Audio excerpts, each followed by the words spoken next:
Olá, esse é o PodPutz, o seu podcast de tecnologia e segurança. Amigos profissionais unidos pela tecnologia e segurança. Meu nome é Heitor, trabalho na área de segurança da informação e está no ar mais um Node. Esse é o terceiro episódio da quarta temporada do PodPutz. Está aqui comigo meu amigo Bruno. Salve, Bruno. Tudo bem com você? Salve, Heitor. Boa noite. Tudo bem, sim.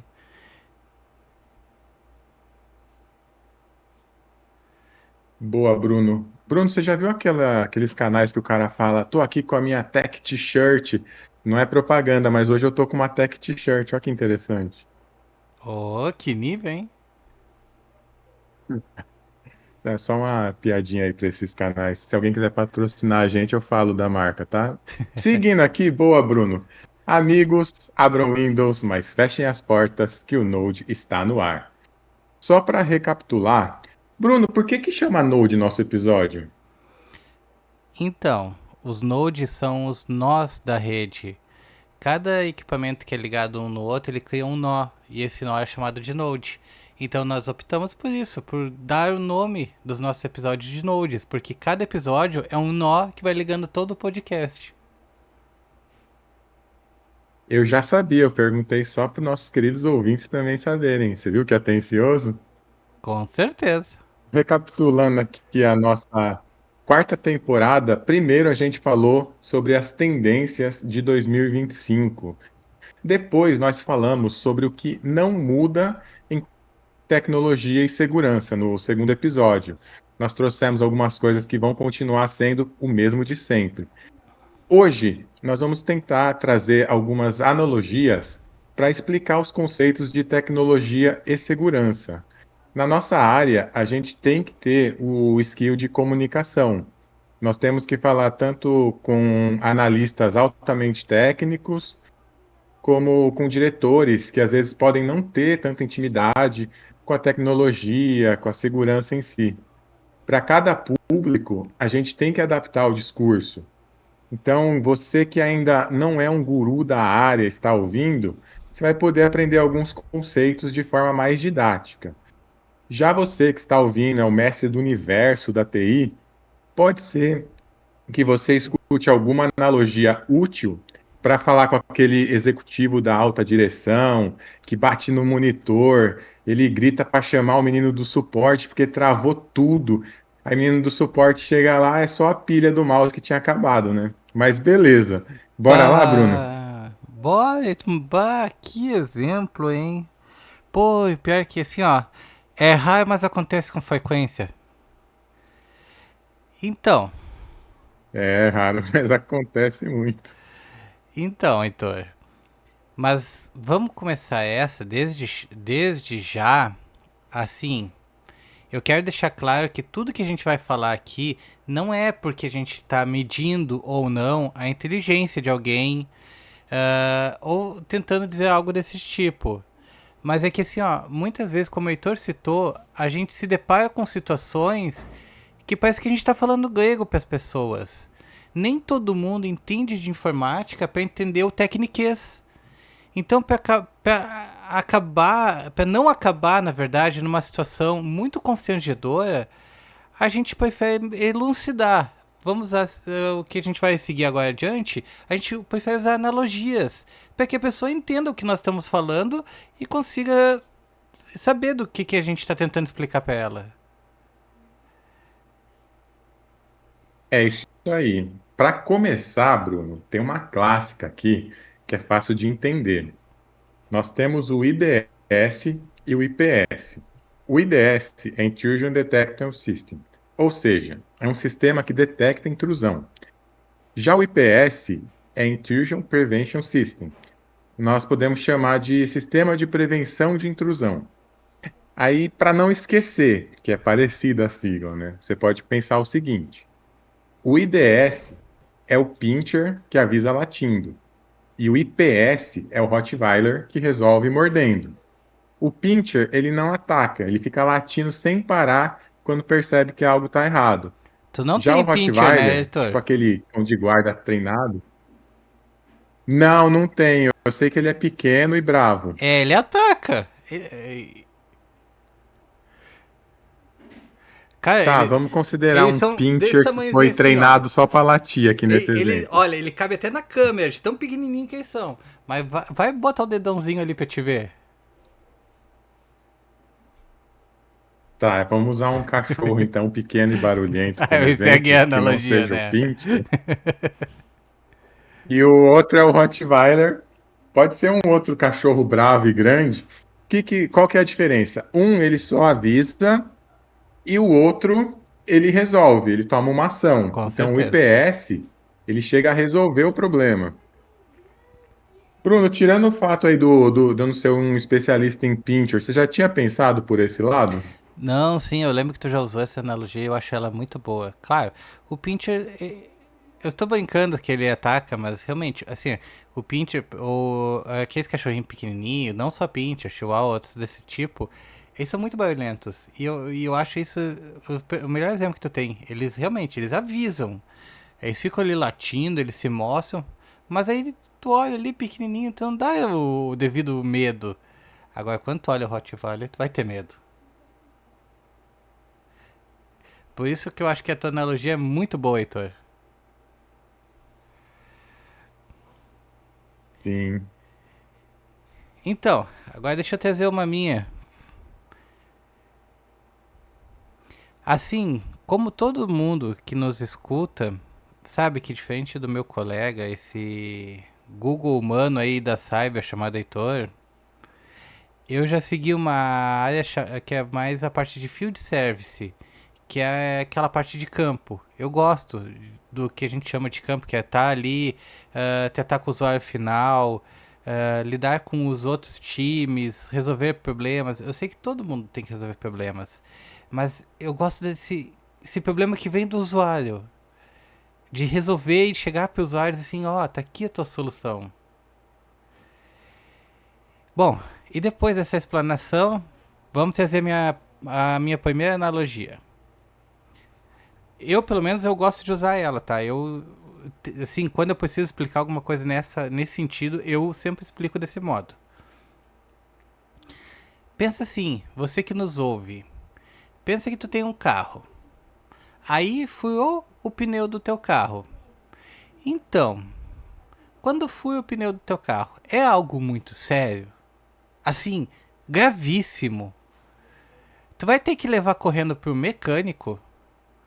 Ou tu vai pensar, apenas furou o pneu, e em vez de levar pro mecânico, tu vai levar pro borracheiro com calma, porque tu vai botar step e tu vai ter tempo para resolver isso. Ou aí vamos pensar assim: e se teu carro começar a vazar óleo? Tu olha ali, pô, tá vazando óleo. Aí tu pensa assim, pô, mas o borracheiro funcionou quando eu levei o meu pneu furado. Então eu vou levar o meu carro vazando óleo pro borracheiro. Será que vai funcionar? Ou será que dessa vez tu tem que levar no mecânico? Bom, a área de TI, ela é da mesma forma. Existem problemas e problemas. E nem todos os problemas é apenas o cara que está ali na ponta do TI de vocês, que está ali do lado de vocês, que resolve. Às vezes ele precisa envolver outros times. Ah, às vezes, assim, ó, por causa da complexidade do problema, olha, tem que envolver vários times diferentes. E essa outra questão é que, assim, nem tudo que vocês mandam pro TI é urgente. Existem problemas que a pessoa chega lá nervosa, dizendo que se o problema dela não for resolvido, por exemplo assim, se não desbloquear a senha dela, vai estourar a Terceira Guerra Mundial. É urgente para vocês? É. É urgente para o TI? Nem sempre. Geralmente, as urgências de TI são sempre aquelas que impactam mais pessoas juntas. Então, por exemplo, assim, em vez de um desbloqueio de senha, o TI pode estar dando atenção num link que está down, que está derrubando todo um local, num sistema que caiu, que está impactando em muitas pessoas. Então, eu peço que assim, Do mesmo jeito que outras áreas da vida, como por exemplo eu dei aqui do carro, que o carro tem o cara da mecânica, o cara que troca óleo, o cara que arruma o pneu, o cara que faz a pintura, o cara que mexe na elétrica, o cara que mexe no vidro. Da medicina. Medicina tem médico para joelho, coração, cabeça, peito, ombro, braço. A TI também. A TI tem áreas diferentes. E dependendo do problema que vocês mandar pra gente, a gente precisa envolver essas áreas. Então nem todo problema é só o cara que tá na ponta que resolve.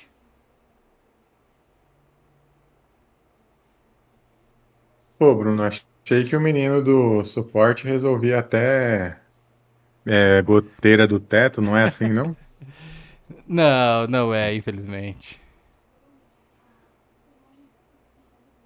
Beleza. Um outro conceito legal que eu vou trazer aqui, Bruno, na sequência, vou falar do firewall. Tradução é aquela clássica, parede de fogo. E o que que faz o firewall? Ele filtra o tráfego. Ele deixa passar o que é autorizado, bloqueia o que não é autorizado. Esse negócio de parede de fogo não é tão lúdico para entender o conceito. Eu pensei aqui, a melhor analogia didática que me veio à mente é o Seraph. Como que se pronuncia, Bruno? Você que é viciado em Matrix, é Seraph ou Seraph? Os dois. Seraf no português, Seraf no americano. Eu vou chamar de Seraph, então, fica mais aportuguesado. Ele é do filme Matrix Reload, o segundo da trilogia. Já é um filme antigo, mas quem é da área tem que conhecer. Tem uma cena que o Neo, ele quer falar com o Oráculo, mas antes ele tem que passar pelo Firewall. A representação visual disso é muito legal.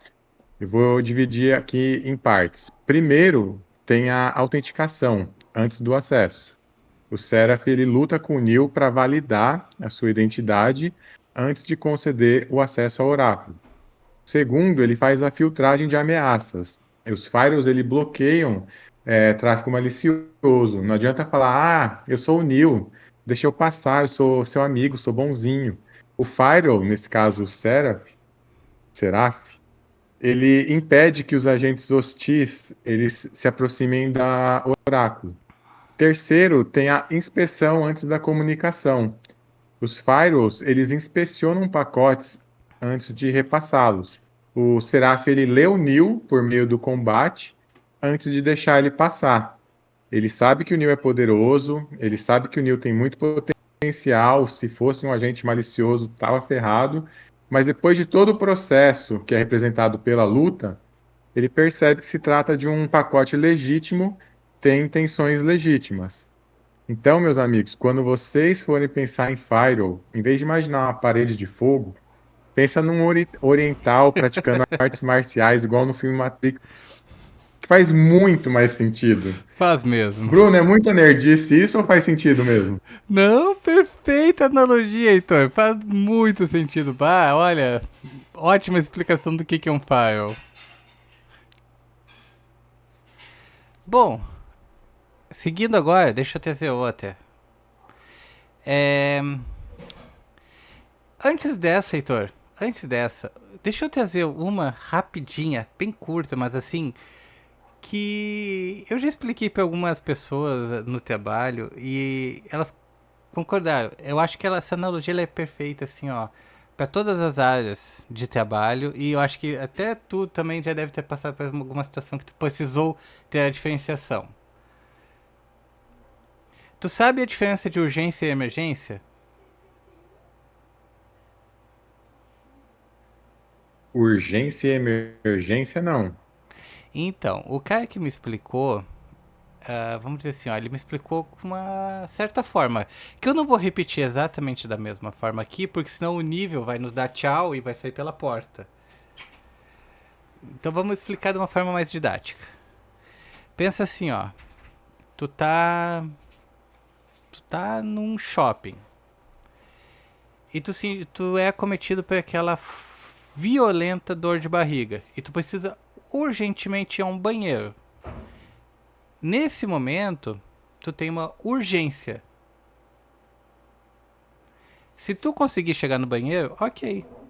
Se tu não conseguir, não deu tempo de chegar no banheiro, tu acabou de ter uma emergência.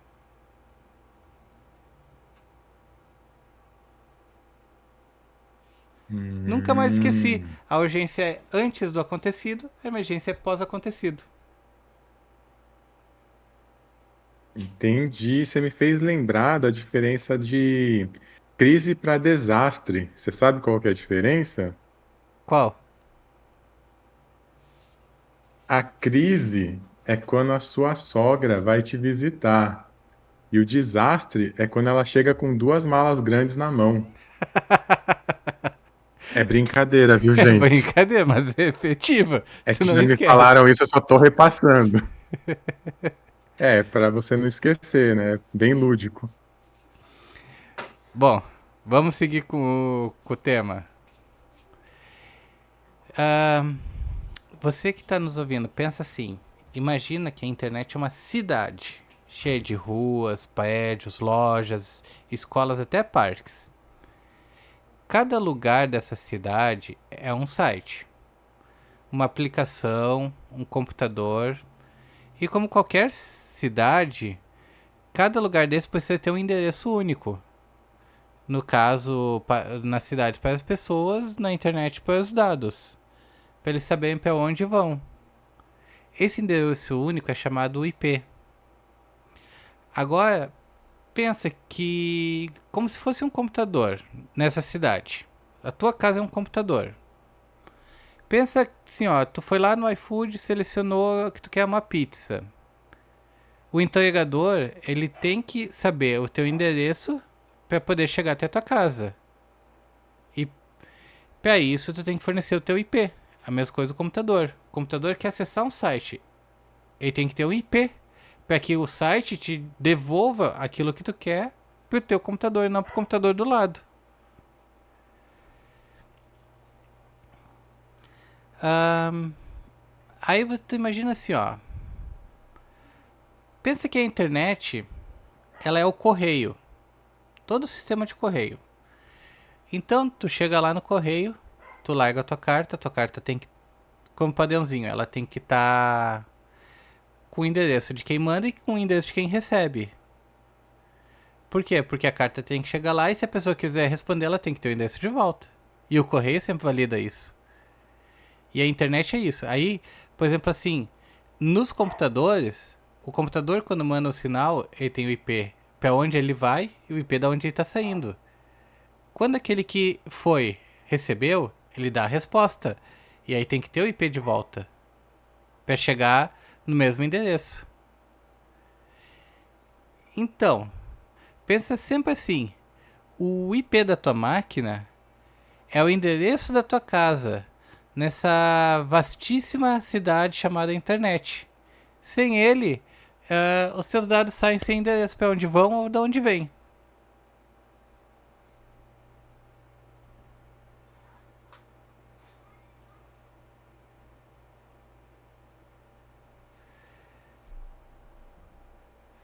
O que achou, Heitor? Boa? Para explicar um IPzinho? Faz muito sentido. E é bem isso mesmo, né? Você tem que ter a rota ali, chegar no seu destino, senão não adianta.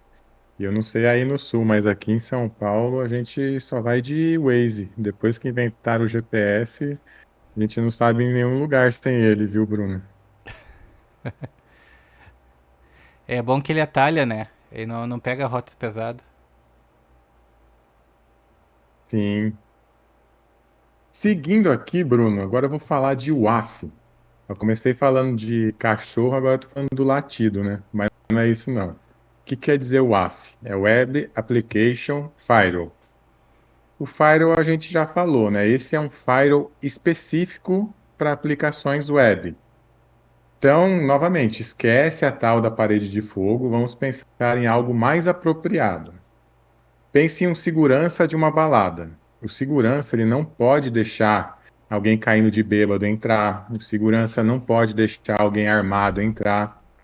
Alguém que não é bem-vindo porque já causou lá no lugar, também não pode entrar. Da mesma forma, o AF, ele vai ter que filtrar quem está tentando entrar na aplicação web. Se for um tráfego legítimo, ótimo, pode passar. Se for um ataque tentando fazer um DOS, né, o temido Denial of Service, aí o WAF tem que barrar. Se for uma tentativa de ataque de força bruta, o WAF tem que barrar. E assim por diante. Só passa o que tem que passar mesmo. Bruno, você já tentou dar bypass no segurança da balada? Eu não. Pra quê? Vou tentar dar um bypass de segurança, vou levar uma gravatada. É. A mesma coisa. Vai tentar dar um bypass num app e tu vai ficar sem acesso.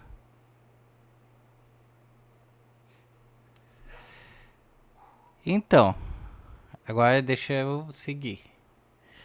A próxima analogia que eu pensei aqui, eu deixei ela assim, ó, um pouquinho mais longa e lúdica, mas para ficar mais claro também.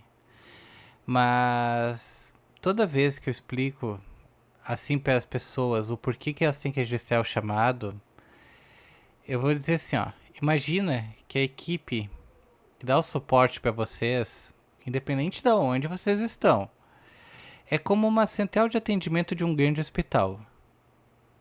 Quando alguém está com um problema de saúde, o mais eficiente é que ela passe pela recepção antes de ser atendido pelo médico. Por quê? Porque a recepção vai registrar o problema, ela vai organizar a fila e garante que o paciente seja encaminhado para o especialista certo. Se cada paciente fosse direto no médico sem passar pela recepção, o sistema ia ficar desorganizado, os médicos iam ficar sobrecarregados, a chance de erro ia ser bem maior. Dessa forma, quando a gente registra o problema no sistema de helpdesk, pensa assim, a pessoa está passando pela recepção do suporte. O sistema vai organizar as solicitações, garante que a equipe veja e priorize o problema da maneira mais eficiente. Evita que, por exemplo, algum detalhe importante se perca. Sempre assim, ó, pense assim, sem esse registro, a equipe de suporte poderia se perder.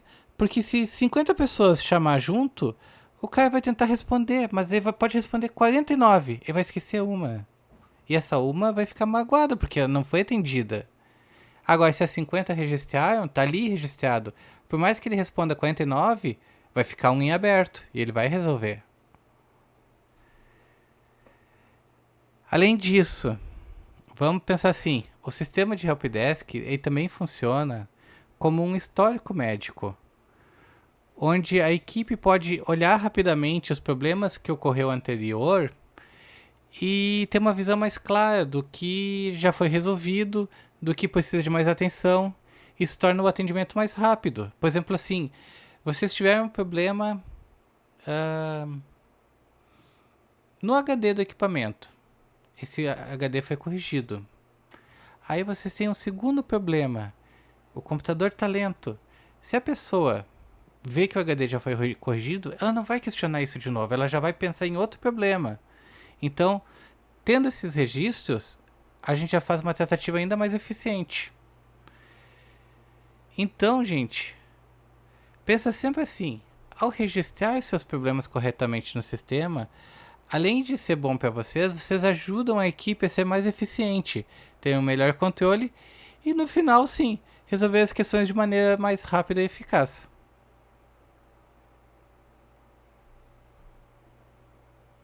Bruno, eu pensei numa piadinha aqui, não sei se ela é muito adequada, mas dependendo do diretor que abre o chamado, você já leva o mouse, a pilha para o mouse, né? Se travou tudo lá. Então, mas aí, como tu disse, o cara já registrou.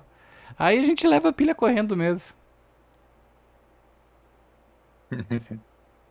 Boa, Bruno. Agora, seguindo aqui, vamos falar de anti-malware. O anti-malware ele serve para ver se tem algum código malicioso nos arquivos. Malware é de malicious software. Como que ele funciona? Para ilustrar isso de uma forma fácil de entender, a gente pode pensar em um investigador, igual aqueles de desenho animado. Não sei se hoje em dia ainda tem, mas no meu tempo tinha, aquele Inspetor com a lupa, Bugiganga? com o sobretudo. Bem isso. Aí ele vai com a lupa examinando cada arquivo em busca de pistas de atividades suspeitas. Ele compara os padrões conhecidos, descobre se tem algo perigoso escondido nos arquivos. Essa investigação ela é feita em tempo real e também pode ser feita de forma periódica, só para garantir.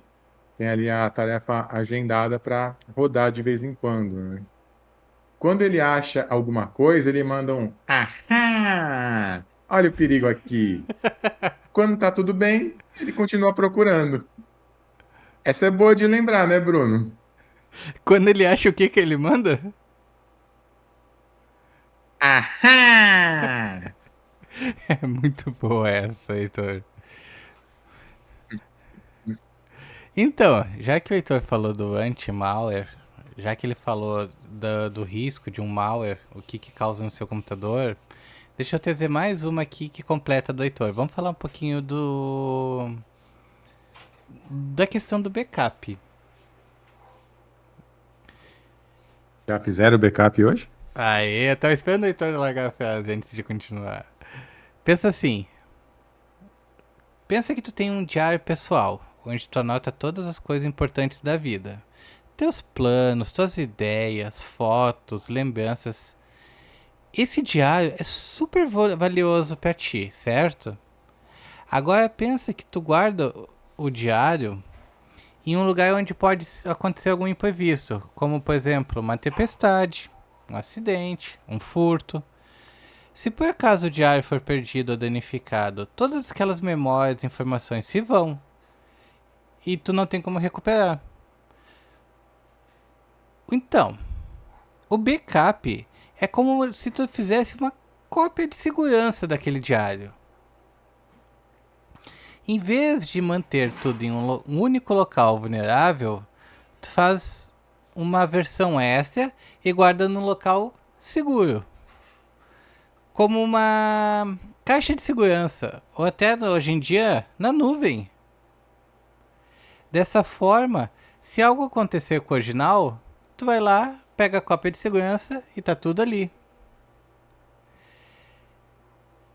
E se tu não fizesse backup regularmente, por exemplo assim, tu conseguiu uma caixa de segurança lá, num outro computador, na nuvem, onde for, mas tu resolve fazer esse backup só quando tu acha necessidade dele.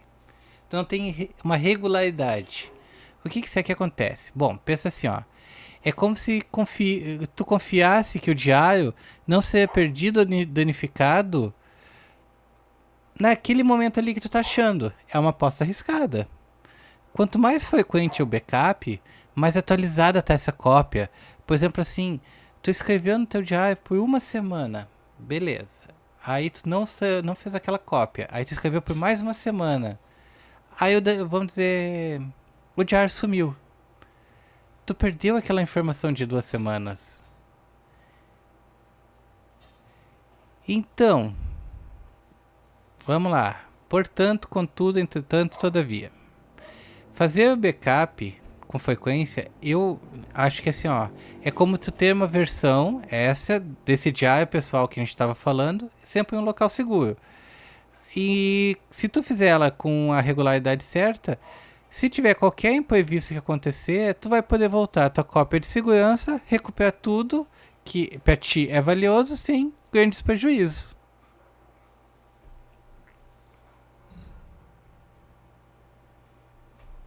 Bruno, esse papo de backup me fez lembrar de quando a gente está fazendo TCC, aí começa a mexer e fica TCC final revisado, TCC final revisado, agora vai, TCC final revisado, agora vai, versão 2 e vai fazendo backup, escrevendo mais coisas, até que você entrega o bendito trabalho e consegue se formar, não é bem assim? Bah, Heitor, deixa eu te contar uma então. Quando eu comecei com o TCC, eu tinha uma ideia na cabeça do que eu queria que fosse meu TCC. E eu sentei e comecei a pegar aquela ideia e passar todinha pro documento. E quem disse que eu lembrei daquela porcaria daquele bendito botão de salvar? Cara, eu acho que eu já tinha digitado mais de 10 páginas. Porque eu tava com a cabeça fervendo e eu digitando e pensando e não me faltou luz. Nossa. É, nossa, é pouco pelo que eu passei. Tanto que tu fala nisso, a primeira coisa que eu lembro hoje em dia, cara, eu digito meia folha, eu já dou um salvar. Mas hoje em dia ele meio que faz É, sozinho, não, né? ainda Até tem. o bloco de notas que você zoou que eu uso, Não, até ele salva, né? isso, hoje em dia tem o salvamento automático, mas, cara, que lição aprendida essa? Da pior forma, mas a gente aprende. Acontece. E foi no TCC, agora tu falou do Bom, TCC, eu lembrei. pensando em outro. Sim, todo mundo já passou por isso. É triste, mas a gente supera, né? Um outro conceito que eu queria trazer aqui, Bruno, é load balance e failover. Load balance faz o balanceamento da carga. A gente pode pensar nele como sendo um maestro de orquestra. Aquele com a baqueta na mão, ele vai só orientando os músicos. Quem não conhece nem sabe o que ele está fazendo, mas os músicos sabem e dá tudo certo. O maestro ele vai distribuindo ali as requisições entre os diferentes servidores para garantir que nenhum fique sobrecarregado e que tudo funcione em perfeita harmonia. E todo mundo tocando junto, a música fica boa. É só seguir as orientações do maestro. Já o failover, ele serve para que outro servidor assuma quando o principal der algum problema. A gente pode pensar nele como o copiloto de um avião. Ele fica ali em stand-by, atento. Quando precisar, ele assume o comando. Se acontecer alguma coisa com o piloto principal, sei lá, dá uma parada cardíaca em pleno voo, aí o copiloto assume e garante que o avião vai continuar no rumo, garante que o sistema vai continuar funcionando sem interrupções. Bruno, você já imaginou um maestro pilotando um avião com um copiloto do lado que pudesse, para fazer essa analogia do load balance e failover? Olha, Heitor. Tudo junto assim, não. Mas eu gostei da tua analogia. Eu sou um caso raro aí que eu gosto de música erudita, eu gosto de orquestra, de música assim. E, cara, é incrível.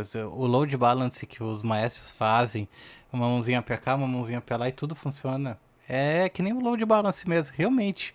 Essa encaixou muito bem. E o failover, cara, tu falou aí, eu fiquei pensando, imagina o piloto ali dando aquelas informações básicas, daqui a pouco ele disse, ai, ai, meu coração. E aí o copiloto assume. Ah, metade O já entrou em exemplo foi pânico. muito extremo, né? Podia ser, sei lá, uma diarreia, né? Um negócio mais simples. Mas funciona. Ambos funcionam, esse é fato. Sim. É só para ninguém esquecer do conceito, né? É, exatamente. Bom, Heitor, deixa eu trazer a minha última de hoje. Então, pensa assim. Imagina que a senha que hoje tu tem. Vamos lá. Heitor, pensa que a senha que tu usa aí no teu computador hoje, ela é a fechadura de uma porta que protege uma sala cheia de coisas valiosas pra ti. Pode ser, sei lá, Certo. tua conta bancária, teus dados pessoais, informações da empresa que tu trabalha. São coisas importantes. Agora pensa que existe várias pessoas que estão tentando entrar sem autorização, como se fossem ladrões, tentando arrombar a fechadura. Aí o Heitor, que a gente conhece, já sabe, ele não deve usar uma senha curta e simples como, por exemplo, 12345 ou aquela famosa senha 123. É como se tivesse uma fechadura Dói fraca até e meu fácil de coração arrombar. ouvir isso. Dói, né? Eu sei. Essas aí são as fáceis. Isso aí o cara não vai nem arrombar, ele só vai empurrar com o dedo e vai abrir. Então, pensa que um ladrão poderia facilmente descobrir e adivinhar o código e levar tudo que está lá dentro. Por outro lado, agora entrando no critérios do Heitor, uma senha longa, cheia de critérios de segurança, Vamos trazer os padrões, aqueles mais básicos, que é a maiúscula, minúscula, números e caracteres diferenciais, como arroba, exclamação, hashtag. É como se tu tivesse uma fechadura super reforçada. Se isso tiver mais de 12 caracteres, melhor ainda. Pensa que ela é feita assim, ó, só com os materiais fortes, com múltiplos sistemas de segurança, que mesmo que os ladrões tentem, eles tenham dificuldade para arrombar. Além disso, assim como a fechadura pode ter diferentes camadas, uma chave adicional ou um sistema de reconhecimento, por exemplo, de impressão digital, a senha complexa, são camadas essas que a gente pode botar. Por exemplo, o MFA é aquela outra tranca que a gente bota em cima da porta, tornando ainda mais difícil o espaço para o ladrão. Então, quanto mais longa, complexa for a senha, mais difícil será para a pessoa conseguir acessar. Mais ainda, né, Heitor? Teus dados vão ficar protegidos e a tua fechadura vai ser forte o suficiente para isso.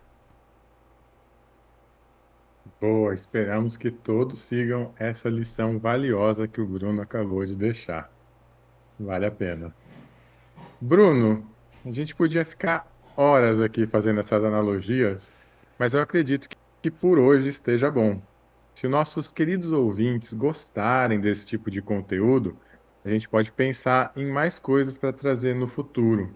Por hoje, nós vamos chegando no final do episódio. Eu gostaria de ouvir as suas considerações finais. Então, eu acho que a gente poderia ficar por horas aqui. Eu adoro esse tipo de explicação. Não que a gente não fique volte e meia falando, vamos dizer assim, totalmente no tecniquez, mas às vezes é legal também pegar um exemplo mais claro. Mas sim, hoje foi bem lúdico, bem tocando na beirada da fonte, mas eu achei muito bom. Pelo menos eu acho que assim, ó, de quem nos escuta, uma meia dúzia vai seguir esses exemplos para explicar para as pessoas agora. Sim, a ideia é essa, né, Bruno? A ideia é divulgar o conhecimento de tecnologia e segurança, tanto a parte mais técnica quanto essa parte aí mais lúdica, porque como a gente falou, comunicação é muito importante e a gente acaba falando com diversos públicos, né? Exatamente. Então é isso. Agradeço aos amigos profissionais unidos pela tecnologia e segurança. Obrigado pela audiência e diz aí, vocês já fizeram o backup hoje? O Bruno falou disso, hein? Segue a dica. Valeu! Valeu, Heitor.